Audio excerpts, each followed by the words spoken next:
Channel की सभी update के लिए लाल सब्सक्राइब करें दोस्तों, और घंटी के बटन को भी दबाएं दोस्तों, ताकि मेरी सारी आने वाली अपडेट आपको आसानी से मिल जाए फ्रेंड।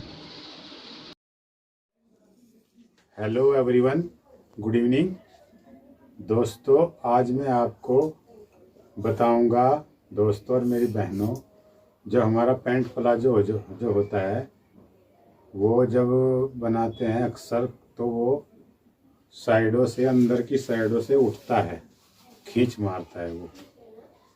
तो इसकी सही कटिंग कैसे होती है, जो घूमता नहीं है, साइडों से उठता नहीं है, वह मैं कटिंग करके दिखाता हूँ आपको। कैसे कटिंग करनी चाहिए उसकी, तो फिर वो घूमेगा नहीं। क्या कमी छोड़ देते हैं उसमें, जो वो अंदर साइडों से इधर से उठने लगता है। ये हमारी नाप है प्लाजो की। ये लंबाई है, ये 34 कमर है, और ये 40 हिप है, और 15 इंच की मोहरी है, बॉटम है। और ये प्लाजो जो बनाना है हमको, इसमें साइड जिप नहीं लगेगी, और इसमें पूरे में लास्टिक रहेगी आगे पीछे। वैसे किसी किसी में साइड जिप भी लगती है, पॉकेट भी लगती है, मगर इसमें आगे बेल्ट, पीछे लास्टिक नहीं रहेगी, सिर्फ पूरे में ऑल ओवर गोल गोल लास्टिक रहेगी। और मैं इसकी कटिंग करके आपको दिखाता हूँ। हमारा ये कपड़ा है ना, तो हम इस पे पहले ऊपर जो है हम इस पे निशान लगा लेते हैं, जितना ये लास्टिक लगेगी इसमें, तकरीबन 2 इंच की। उसके बाद हम इसमें पहले लंबाई का निशान लगाएंगे दोस्तों मेरी बहनों। ये हमारा लंबाई का निशान है, 36.5 लंबाई है इसकी। ये हमने लंबाई का निशान लगा दिया है, ये ऐसे। और इसमें हमने इसका जो बॉटम है वो चौड़ा मोड़ना है, क्योंकि कस्टमर ने बोला है कि मुझे यहाँ से बॉटम चौड़ी फट्टी वाली सिलाई वाला चाहिए। ये हमने लगा लिया। उसके बाद हम इसका आसन लगाएंगे। आसन हम रखेंगे इसका 12 इंच तक ठीक रहेगा। आसन का हिसाब ऐसा होता है, ये 11 से लेकर 14 तक मैं रखता हूँ, यानी कि जो स्मॉल साइज होता है उसका 11 रखता हूँ, फिर थोड़ा ज़्यादा होता है 12 रखता हूँ, 13 रखता हूँ, और जो बहुत हैवी साइज होता है उसका तो 13.5 तक रखता हूँ। ये अपने साइज अनुसार आप रख लेना। तो मैंने इसका 40 हिप है ना, तो 12 आसन ठीक रहेगा। और यहाँ से मैं कितना रखता हूँ, थाई। देखो थाई का ऐसा हिसाब होता है, अगर आपने प्लाजो फिटिंग में बनाना होता है तो आप थाई का नाप ले लो, और जितना भी चाहिए फिटिंग में उतना हम थाई रख देते हैं। लेकिन अगर मतलब प्लाजो नॉर्मल फिटिंग हो, यानी ज़्यादा टाइट भी ना हो, ज़्यादा खुला भी ना हो, जो चौकड़ी मार कर आराम से बैठ जाए, तो मैं क्या करता हूँ, हिप जो है ना, हिप का मैं 3 हिस्सा कर लेता हूँ, तिहाई हिस्सा बनेगा इसका। 40 हिप है तो इसका 13 इंची, पौने 13 इंची की मैं थाई रख देता हूँ इसकी, यानी कि हिप का तीसरा हिस्सा मैं रखता हूँ। बाकी आप अपने आइडिया अनुसार रख लेना। ये कम भी होता है, ज़्यादा भी होता है, जितना फिटिंग में, जितना लूज में बनाओ, आप थाई का नाप ले लो और उस हिसाब से रखना पड़ता है। और उसके बाद क्या करना है, इसको यहाँ से पौने दो इंच पीछे हटाकर ये हमने ऐसे निशान लगा लेना होता है, और हमने इसको गोलाई देनी होती है इस तरह से। फिर उसके बाद हमने क्या करना होता है, यहाँ से नापना होता है कि इसका सेंटर करना होता है। ये 6.25 पे सेंटर है ना इसका और इसका सेंटर करना होता है। तो उसी सेंटर पे हम यहाँ बॉटम पे निशान लगाएंगे, मोहरी पे। और मोहरी जो हमने रखनी है सेंटर के, आधा इधर रखनी है, आधा इधर। इसकी मोहरी है 15 का आधा 7.5, और 7.5 का आधा 3.25, यानी कि 3.25 हमने इधर रखना है और 3.25 इधर रखना है। और फिर हमने शेप पट्टी से इसको ऐसे शेप दे देना है, इस तरह से। इस तरह से ऐसे, और यहाँ से ऐसे इस तरह से शेप दे देना है।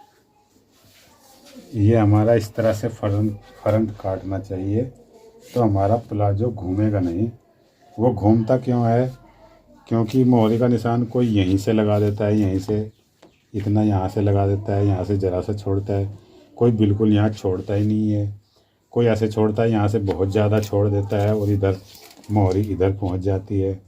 तो यहाँ पे जो सेंटर नहीं मिलाते, उसी की वजह से एक मेन वजह तो ये है कि यहाँ से सेंटर में नहीं मिलाने की वजह से भी प्लाजो घूमता है।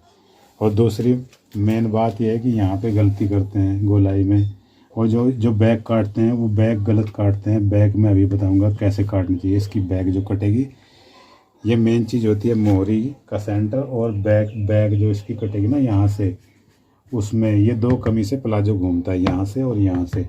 यहाँ पे मैं बताता हूँ, अभी जब बैक काटता हूँ तो बताऊँगा इसकी।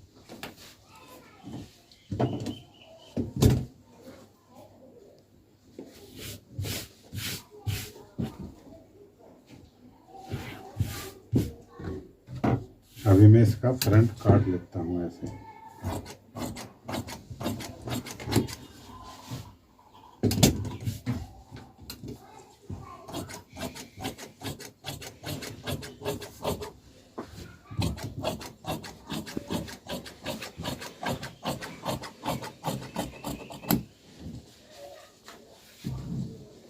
यहाँ से मैं इसको काट लेता हूँ। अब हम इसकी बैक काटते हैं ना, इसमें भी कुछ पॉइंट होते हैं जिससे प्लाजो घूमता है। यहाँ से हम कितना रखते हैं दोस्तों मेरी बहनों, यहाँ से भी अगर मतलब हैवी साइज है और थोड़ा खुला रखना है तो यहाँ से आप मीडियम नॉर्मल रख दो, 2.5 इंच बढ़ा के रख दो। और यहाँ से तो सबका 1.5 इंच ही रखा जाता है, इससे ज़्यादा मैं रखता नहीं हूँ। और फिर मैं इसको हल्का हल्का यहाँ से सेब पट्टी से ऐसे, सेब पट्टी से इस तरह से सेब दे लेता हूँ ऐसे। ये हमारा ऐसे हो गया है। अब यहाँ से हम कितना रखते हैं, यहाँ से अगर हिप से खुला चाहिए तो यहाँ से हम रख देते हैं थोड़ा 1.5 इंच ज़्यादा रख देते हैं। और अगर हिप से फिट चाहिए तो यहाँ से और कम कर देते हैं, यानी यहाँ से घटा बढ़ा सकते हैं। और प्लाजो यहाँ से क्यों घूमता है मैं बताऊँ। ये प्लाजो का हिसाब होता है, कस्टमर की हिप देखनी पड़ती है। अगर हिप का साइज़ ज़्यादा है तो यहाँ से हमको आसन उसका बड़ा करना पड़ेगा, यानी कि पीछे हटा के और इसको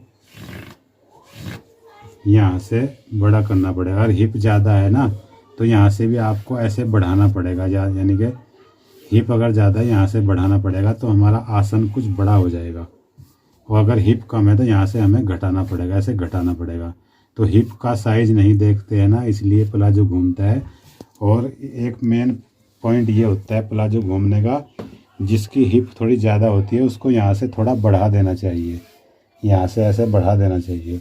और जिसकी हिप नॉर्मल होती है उसको यहाँ से सीधा ही काटना चाहिए।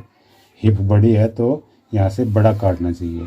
ये 3 पॉइंट बताए मैंने, एक ये और एक यहाँ पे ये और एक मोहरी पे जो बताया। इन 3 पॉइंट से प्लाजो घूमता है दोस्तों।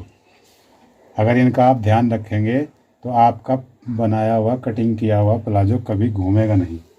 तो मैं इसकी तो नॉर्मल हिप ही है, इसको मैं ज़्यादा बढ़ाता नहीं हूँ, इसका भी प्लाजो घूमेगा नहीं। मैं अब इसको काट देता हूँ। तो इससे आप भी प्लाजो काटेंगे तो प्लाजो घूमेगा नहीं और अंदर को ये खींचेगा नहीं। ये बातें होती हैं इसकी ध्यान रखने की।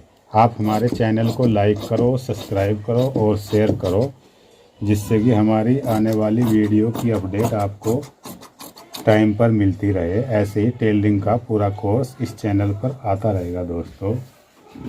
Thank you.